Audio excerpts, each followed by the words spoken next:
Hello, and welcome to the Abundology Podcast. My name is Renee Spears, and I'm a law of attraction mentor and spiritual advisor, and I help people be happy and have more money, love, time, and joy in their lives. I'm coming to you from downtown Portland, Oregon, and this is the weekly energy update for the week of January 17th, 2021. Every Sunday, I talk about how the energy is going to be for the week ahead, and I also infuse the show with some positive vibes, so you do get a little positive energy boost just for listening. So as we talk about the energy this week, let's remember that the more we know about what's happening out there, the better we can take care of ourselves, especially our mental health. And with that said, today, Sunday, January 17th, it's a doozy. Today, Jupiter squares Uranus. And Jupiter is the planet of expansion, and Uranus is the planet of change. So this combination could bring some really rebellious and combative energy. So Uranus, who has been retrograde since August 15th, just stopped, and it's getting ready to move forward. It's getting ready to go direct. And this planet rules chaos and explosions and ruptures, and it starts traveling forward again through areas of the astrological chart that it hasn't been since the 1930s. So we're experiencing some of the same things that happened in the 30s. So during this time, you can expect some major shifts to happen in your life, particularly around your finances and your sense of stability. So instead of resisting the change, try to embrace it. Uranus is called the Great Awakener, so be prepared to see things from a different perspective, and one that's going to wake us up and rock our world, but for the better. Eventually, we might not see that it's for the better right away, but we know deep down, and we know from looking at history, that it is for the better eventually. So this is all part of the transformational times we're living in. As frightening as it may be, we need this change to redirect humanity towards a better future. So expect to see some more violence. You may be feeling uneasy, irritable, grumpy, and your sense of stability and security is going to be rocked a little bit because this is intense stuff. So how do we best deal with it? Number one, relax and go with the flow. And it reminds me of this class that I took the last time I was at the spa. And the class was about falling down and keeping your body healthy as you age. So one of the things they talked about is when you are getting ready to fall, to not put your arms out to stop yourself, because you could break a wrist, your arm, whatever, and that's going to hurt you more than just falling. So it talked about like tucking your shoulder and kind of rolling through the fall. And that's what we're going to do here. We're going to roll with it. We're going to go with the flow. We're not going to resist by putting our arms out. We're just going to go with the flow and relax. So keep yourself as relaxed as you can this week with some extra exercise, watch some comedy specials, read some funny and positive books. This is not the time to watch any intense TV or get in intense conversations or arguments with people. So keep flexible and relaxed with some yoga. Like stretching literally keeps you flexible. And the universe loves aligning your body and mind like that. We also want to balance our what the fucks. We are going to experience some WTF moments this week. So let's balance every WTF moment with something positive. So when you see or hear something that makes you think WTF, the next thought should be, oh, Renee said I should balance my WTFs this week. And then do something that balances them out, that makes you feel better, like going for a walk, like eating ice cream, taking a bath, focusing on the fact that we're getting a new president and our first female vice president. Call a friend. So balance every WTF with a positive. And finally, let's remember that this is not going to last forever. It's just one of those times we need to get through.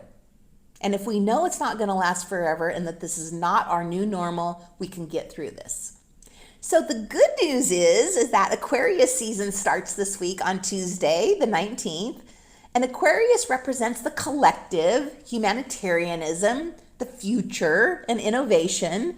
I talked with astrologer Deborah Norton for the 2021 Astrology Forecast podcast last week, and she talked a lot about Aquarius and the age of Aquarius and how that will be impacting us this year. So I highly recommend that you listen to that.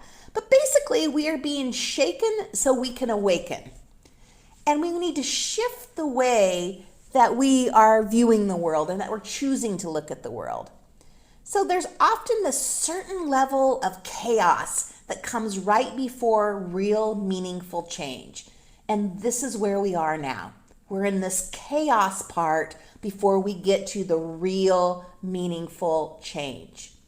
So Aquarius is also a very community-driven sign, and turning to our community is kind of going to be really important for the next month or two. And this is hard to do during COVID, I totally know. But get innovative, have a Zoom happy hour, meet the neighbors outside on the porch for some cocktails.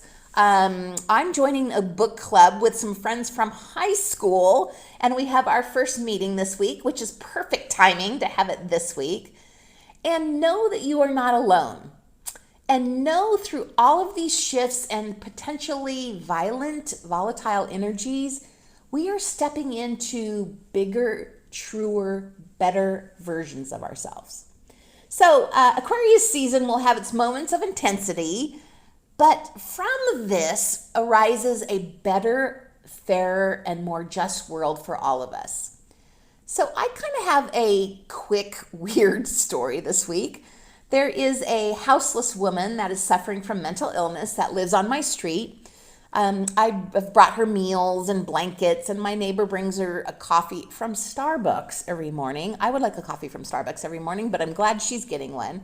So when I first started seeing her around a couple years ago, I noticed that she would scream at Jack every time she saw us. And I think she's Korean, and she yells in Korean. And it seemed like Jack really upset her. So I just started going the other way. If we saw her, we would go around the block so we wouldn't upset her. But one day we were walking and she was coming around a corner at the same time that we were. And we kind of bumped into each other. And she was eating a hot dog right at that moment. And she threw it at us because she was so upset.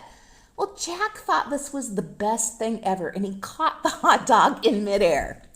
Oh my God, this set her off. And she was running around literally with her hands up in the air, screaming like Jack was the devil, you know. So it was just a really odd thing, and I've thought about it. And even though it's not funny because I know it upset her, I just think about Jack catching that hot dog in the air and it just setting her off was just really kind of funny. So last week as we were walking home, I noticed she was in a screaming match with somebody on the street. So Jack and I just stopped for a second to make sure she was okay. And as soon as she saw us, she calmed down and she stopped yelling. So, okay, weird, but whatever. And then it happened another day, and same thing, we just stopped and waited, and she stopped yelling. Well, this morning, the security in my building called me to bring Jack down because the woman was screaming and they thought she would calm down when she saw Jack. It's like, what the? Here we go. WTF. I got to balance these WTFs this week. I didn't realize anyone else had really even noticed that she calmed down around Jack. So we just went out and we stood on the street corner, and sure enough, she calmed down when she saw him. So what is the moral of the story? I don't really fucking know. Maybe that things you never in a million years expect to happen do happen, and then something shifts for a better outcome because of it. I don't know. The WTF moment. I just don't know. As always, thank you for listening. Be sure to go with the flow and balance your WTFs this week. It's going to be an intense week, but it doesn't last forever. And this is also the last week of my 2-for-1 special with my friend Jamie, where you get an hour with me and an hour Akashic Record reading with Jamie for only $200. And you can find out more info about that and book it on my site, Abundology.com. So the special ends on the 21st. So this is the week, if you're going to do it, you need to do it if you're interested. And remember that no matter what happens this week, we get a different president. Next Sunday when we're talking, we will have a brand new president, and we're moving forward to better times. This crazy intense time will not last forever, so hang in there. Balance your WTFs, and I will talk to you next week.